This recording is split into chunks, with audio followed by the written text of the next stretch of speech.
Heartily welcome to my channel Shri Rang Gyan मंदिर। Part 1 में हमने फिगर्स ऑफ स्पीच देखी थी।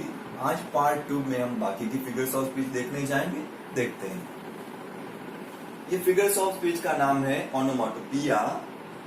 ये फिगर्स ऑफ स्पीच बहुत आसान है। जो भी साउंड आवाज रिफ्लेक्ट करने वाला वर्ड्स हो, जो भी जिस पोएम में भी आप साउंड वाला आवाज बताने वाला वर्ड्स देखेंगे तो उस फिगर्स ऑफ स्पीच का नाम हो जाएगा ओनोमाटोपिया। ध्यान से साउंड याद रखना। साउंड, वॉइस, आवाज, कोई भी ऐसा वर्ड हो जो आवाज को रिफ्लेक्ट करता हो उसको ओनोमाटोपिया ही कहेंगे।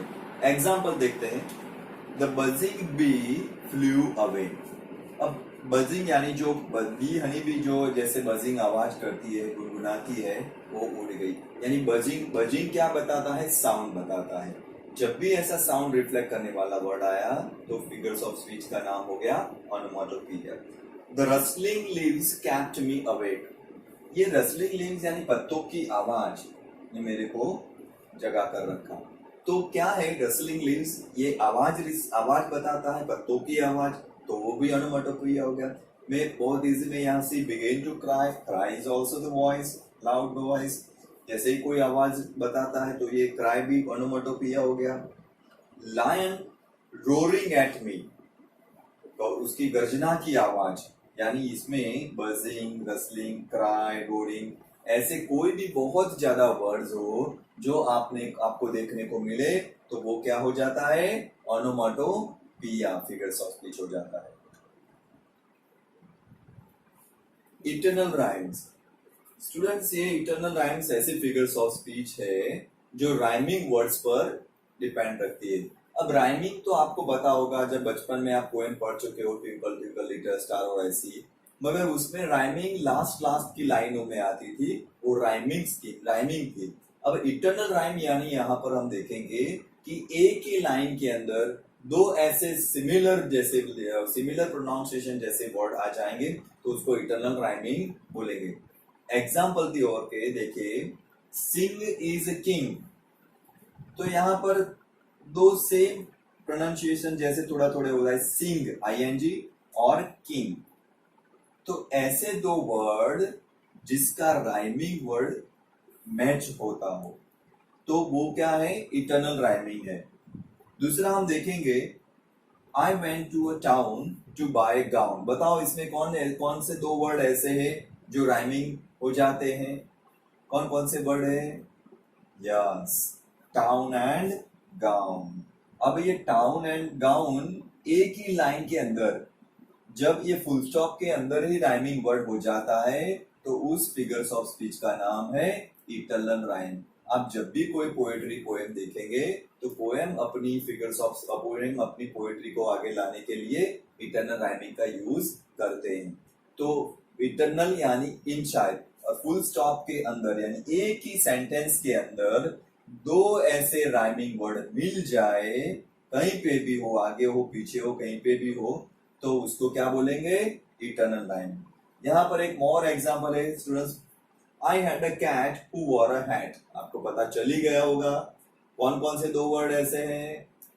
यस, यहाँ पर है ना, कैट और हैट। तो ऐसे दो वर्ड्स है जो राइमिंग इटर्नल, एक सेंटेंस के अंदर ही वो ऐसे वर्ड्स आ जाते हैं, that is internal rhyme.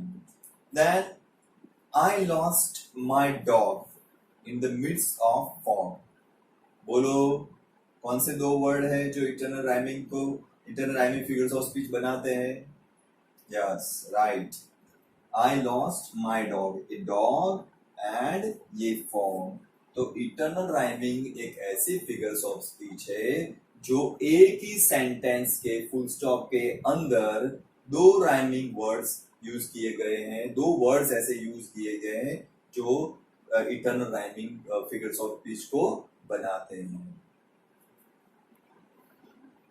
Lighter tease.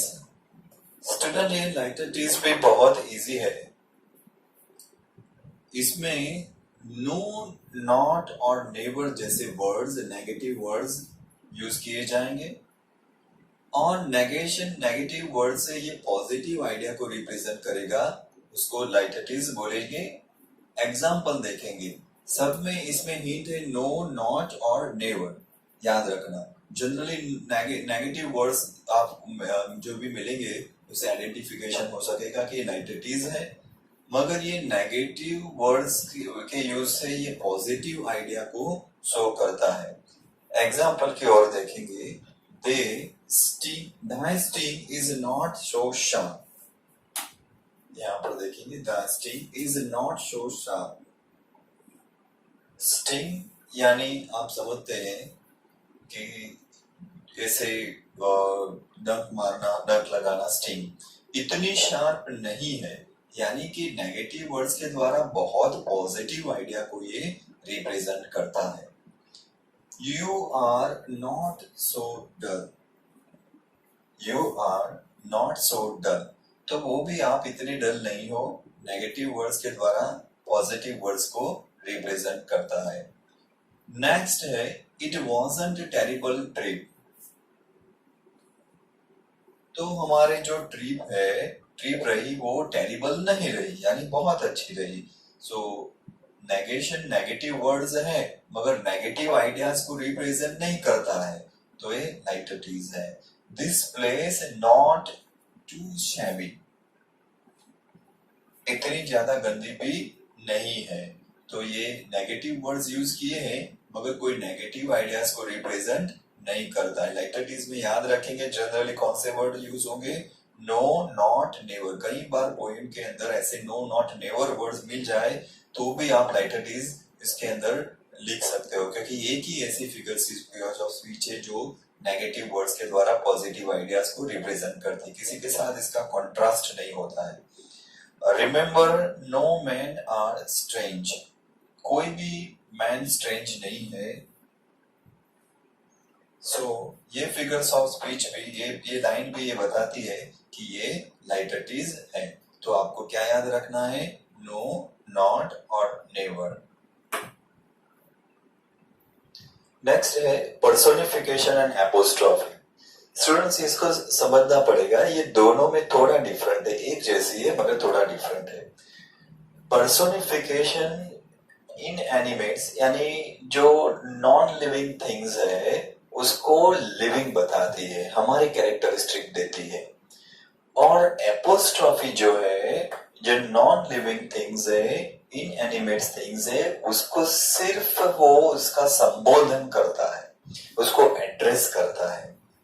ध्यान से मैं दोबारा बोलूंगा, ये पर्सोनिफिकेशन और एपोस्ट्रोफी, यहाँ पॉइंट बार बार जो जिंदा चीज नहीं है, जो नॉन लिविंग थिंग्स है, उसको वो क्या करेगा, उसको लिविंग कैरेक्टरिस्टिक देगा, उसको ह्यूमन कैरेक्टरिस्टिक देगा, ह्यूमन की कैरेक्टरिस्टिक देगा यहाँ पर पर्सोनिफिकेशन में।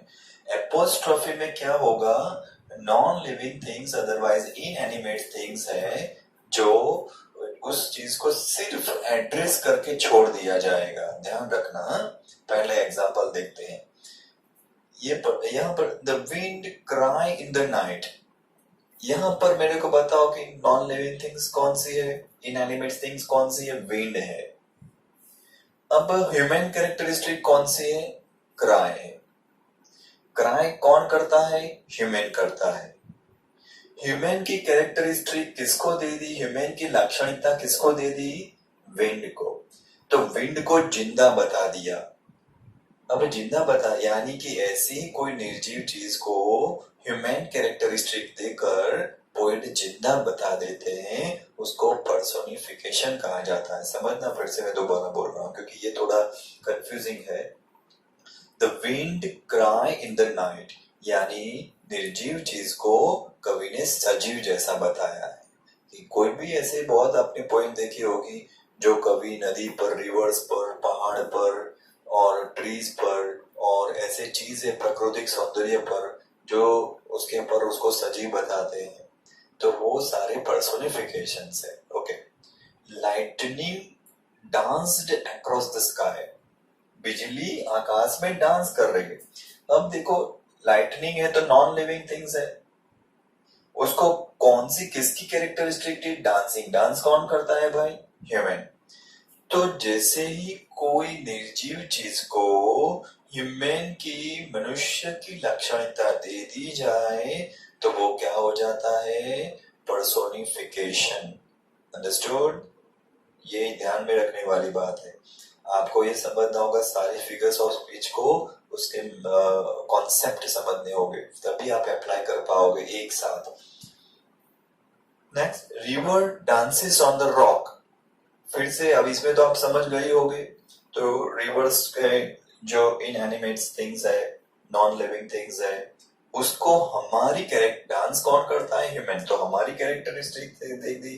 तो ऐसे ही वो जब कोई भी ह्यूमन की कैरेक्टरिस्टिक कोई निर्जीव चीज को दी जाती है और उसको सजीव बताया जाता है तो वो पर्सोनिफिकेशन हो जाती है। ये नॉन लिविंग थिंग्स को सजीव बताता है और एपोस्ट्रोफी सिर्फ नॉन लिविंग थिंग्स को एड्रेस करता है, सिर्फ संबोधन करता है और कुछ करता नहीं है। देखते हैं एपोस्ट्रोफी में ओ होली नाइट। तो होली नाइट को क्या किया? होली नाइट को सिर्फ एड्रेस किया। इसमें और इसमें डिफरेंस है। यहाँ पर उसको सजीव बताया जाता है, यहाँ पर उसको सिर्फ एड्रेस किया जाता है। ध्यान रखना। ब्लो ब्लो दाओ विंटर विंड, दाओ का मतलब होता है यू। तो वो जो आप विंटर विंड और ब्लो करो, तो यहाँ पर उसको कोई सजीव नहीं बताया, ब्लो यानी फूंकना। तो यहाँ पर विंटर विंड को सिर्फ एड्रेस किया है। दाओ वर्ड इज ओल्ड इंग्लिश, तो दाओ दी दा ये सब ओल्ड इंग्लिश होते हैं। तो यहाँ पर विंटर विंड को सिर्फ एड्रेस किया जाएगा। वेलकम ओ विंड। तो ऐसे बहुत ज्यादा छोटे छोटे वर्ड हो गए जो नॉन लिविंग थिंग्स को एड्रेस करके छोड़ देते हैं, उसको क्या कहते हैं? एपोस्ट्रॉफी कहते हैं। तो आप फिर से ध्यान रखना, पर्सोनिफिकेशन है नॉन लिविंग थिंग्स को लिविंग बताता है और एपोस्ट्रॉफी सिर्फ नॉन लिविंग थिंग्स को एड्रेस करके छोड़ देता है। स्टूडेंट्स, आपको ये मेरा वीडियो पसंद आया होगा, आपके डाउट क्लियर हुए होंगे। स्टूडेंट्स, बाकी की जो फिगर्स ऑफ स्पीच है वो मैं नेक्स्ट पार्ट में लेकर आऊँगा, पार्ट 3 में। आप टिल तक यहाँ तक उसका रिवीजन कीजिए और आप थोड़ी एक्सरसाइज कीजिए और इसके बहुत ज़्यादा प्रैक्टिस करने से सब सारे फिगर्स ऑफ स्पीच के जो कॉन्सेप्ट है वो याद रखने से और प्रैक्टिस करने से आपको फिगर्स ऑफ स्पीच बहुत आसानी से आ जाएगी। Thank you for watching my video. Thank you very much.